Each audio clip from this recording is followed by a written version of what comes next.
எலியாவே, நீ ஒரு சாதாரணமான பர்சன் இல்ல. நீ நினைக்கிற நான் சாதாரணமான ஆளுன்னு நினைக்கிற. பாரு, 18ஆம் அதிகாரத்துல நீ எவ்வளவு பெரிய காரியத்தை செஞ்ச. 19ஆம் அதிகாரத்துல நீ ரொம்ப சோர்ந்து போயிட்ட.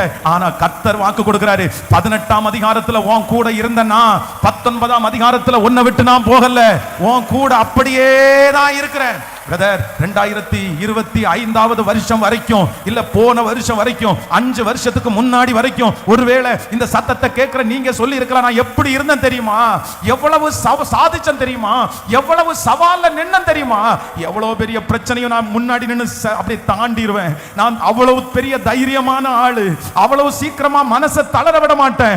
ஆனா இப்போ ஏற்கனவே வந்த சில புயல்களின் நிமித்தமாய் உங்க தன்மையே நீங்க இழந்திருக்கலாம். நான் நானாவே இல்ல பாஸ்டர், நான் நல்லாவே இல்ல பாஸ்டர், நான் முடிஞ்சிட்டேன், நான் நொந்துட்டேன், நான் இழந்துட்டேன், நான் இனி எழும்புறதுக்கு வாய்ப்பே இல்லை.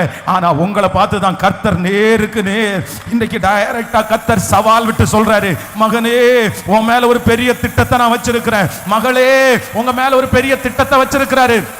எஸ் எஸ் எஸ் இதுவரையிலும் உங்க கூட இருந்து இவ்வளவு பெரிய காரியத்தை செஞ்ச அதே தேவன் தான் கர்த்தர் வாக்கு கொடுக்கிறார். இப்போ உங்களை விட்டு விலகல,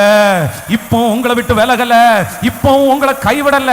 நீங்க சாதிக்கும் போது நான் எப்படி இருந்தேனோ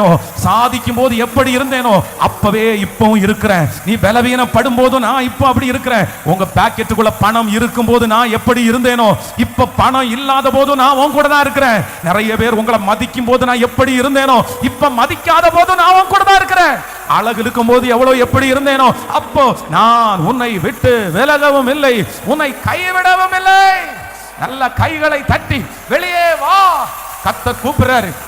S yes yes yes Thank you Jesus, thank you Jesus. இப்போ அந்த கல்லறை திறக்கட்டும், அடைக்கப்பட்டிருக்கிற கல்லறை திறக்கட்டும், கட்டப்பட்டிருக்கிற கல்லறைகள் திறக்கட்டும். இயேசுவின் நாமத்தினால